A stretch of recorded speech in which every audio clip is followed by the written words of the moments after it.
प्यारे बच्चों, पिछले वीडियो में हमने हिंदी में 12 मास अथवा देशी महीनों के बारे में विस्तार से जानकारी प्राप्त की है।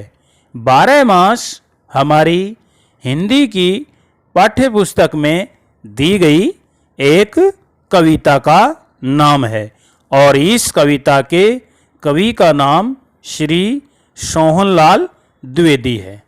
इस कविता को पढ़ने के बाद हमने क्या सीखा, इसकी परख विभिन्न बिंदुओं के आधार पर हम जांचेंगे।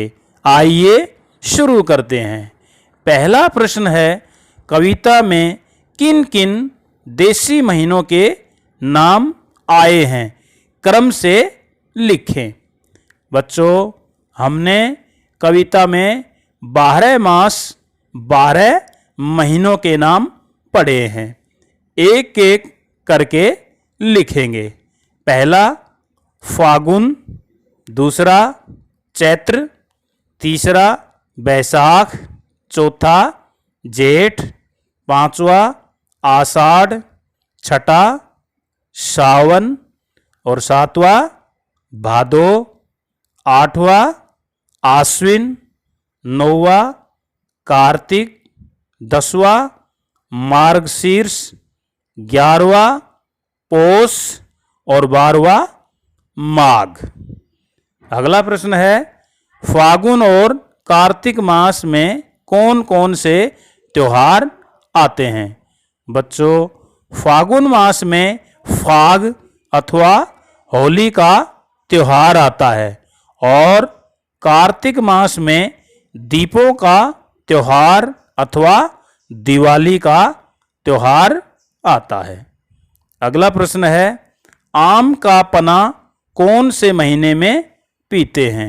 बच्चों, आम का पना जेठ के महीने में पीते हैं क्योंकि जेठ के महीने में तेज गर्मी और गर्म लूएं यानी गर्म हवाएं चलती हैं और उनसे बचने के लिए हम आम का पना पीते हैं। इसके बाद है आपकी बात। पहला बिंदु है, आपने आम का पना पिया है, बताइए आपको उसका स्वाद कैसा लगा। कुछ बच्चों ने जरूर यह पिया होगा। इसका स्वाद कुछ खट्टा व नमकीन होता है क्योंकि कच्चा आम खट्टा होता है और उसमें नमक मिलाया जाता है, इसलिए इसका स्वाद खट्टा व नमकीन लगेगा। अगला बिंदु है, सावन के महीने में आप किन के साथ झूला झूलते हैं और आपको कैसा लगता है। बच्चों, सावन के महीने में हम झूला अपने भाई बहन या भाभी के साथ झूलते हैं और उनके साथ झूला झूलने पर हमें बहुत आनंद आता है। अगला बिंदु है, आप सर्दी के मौसम में कौन कौन से कपड़े पहनते हैं। बच्चों, यह खुद सोचकर तुम लिखोगे। सर्दी के मौसम में हम pant, shirt, sweater, coat, jacket, shawl या और गर्म कपड़े भी पहनते हैं। आगे कुछ शब्द दिए गए हैं, उनका संबंध अलग अलग त्योहारों से है। इन्हें पहचान कर और उनके सामने लिखना है। पहले हम शब्द पढ़ते हैं। गुलाल, पिचकारी, दिए, रंगोली, रेवड़ी, मूंगफली, गज्जा, होलिका दहन, खील, पतासे और चूरमा। अब हम त्योहारों का नाम और उसके आगे जो शब्द हमने ऊपर पढ़े हैं वो कौन कौन से आते हैं यह छांटकर लिखेंगे। जैसे पहला है दीपावली। दीपावली पर हमारे क्या क्या काम आते हैं? जैसे दिए, रंगोली, खील और पतासे। इसी तरह होली। होली पर कौन कौन से शब्द लिखेंगे? जैसे गुलाल, पिचकारी, होलिका दहन। इसी तरह लोहड़ी। लोहड़ी पर क्या लिखेंगे? रेवड़ी, मूंगफली और गज्जक। इसी तरह मकर संक्रांति। इस पर क्या लिखेंगे? चूरमा, रेवड़ी, मूंगफली और गज्जक। आगे नीचे कुछ दिवस दिए गए हैं, लिखें ये अंग्रेजी महीनों की कौन सी तिथि को आते हैं। बच्चों, अंग्रेजी महीने जैसे हम जनवरी, फरवरी, मार्च ये पढ़ते हैं, और उस महीने की कौन सी तारीख को ये दिन आता है यह हम लिखेंगे। पहला है गांधी जयंती। गांधी जयंती हम प्रत्येक वर्ष 2 अक्टूबर को मनाते हैं और इस दिन छुट्टी भी रहती है। अगला है बाल दिवस। बाल दिवस नवंबर मास में 14 तारीख को आता है।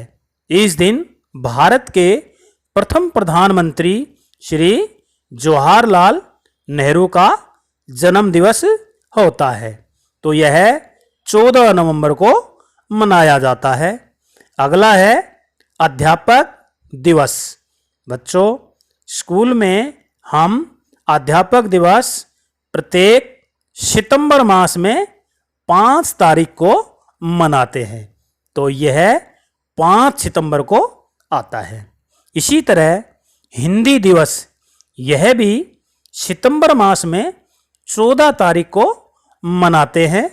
हम स्कूल में इस दिन बच्चे हिंदी में कविता, कहानी पढ़कर और हमें संदेश देते हैं।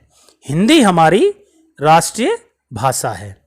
इसी तरह स्वतंत्रता दिवस। बच्चों, स्वतंत्रता का अर्थ आज़ादी। स्वतंत्रता दिवस हर वर्ष हम विद्यालय में मनाते हैं। कब आता है यह? 15 अगस्त को। इसी तरह गणतंत्र दिवस। गणतंत्र दिवस भी प्रत्येक वर्ष बड़ी धूमधाम से मनाते हैं। कब आता है यह? 26 जनवरी को। अगला है महिला दिवस। महिला दिवस बच्चों प्रत्येक वर्ष 8 मार्च को मनाया जाता है। आगे है भाषा की बात। वह खाना खाता है। इस वाक्य में खाता है शब्द काम करने का बोध करा रहा है, अतः यह क्रिया है। बच्चों, क्रिया किसे कहते हैं? जो शब्द काम करने का बोध करा रहा है उसे क्रिया कहते हैं। नीचे दिए गए कुछ शब्दों के साथ क्रिया जोड़कर लिखें। जैसे पानी। बच्चों, हमने ऊपर देखा है कि वह खाना खाता है। इसी तरह पानी, वह पानी पीता है। इस शब्द में हम किसी का नाम जोड़कर भी वाक्य बना सकते हैं। जैसे रीना पानी पीती है।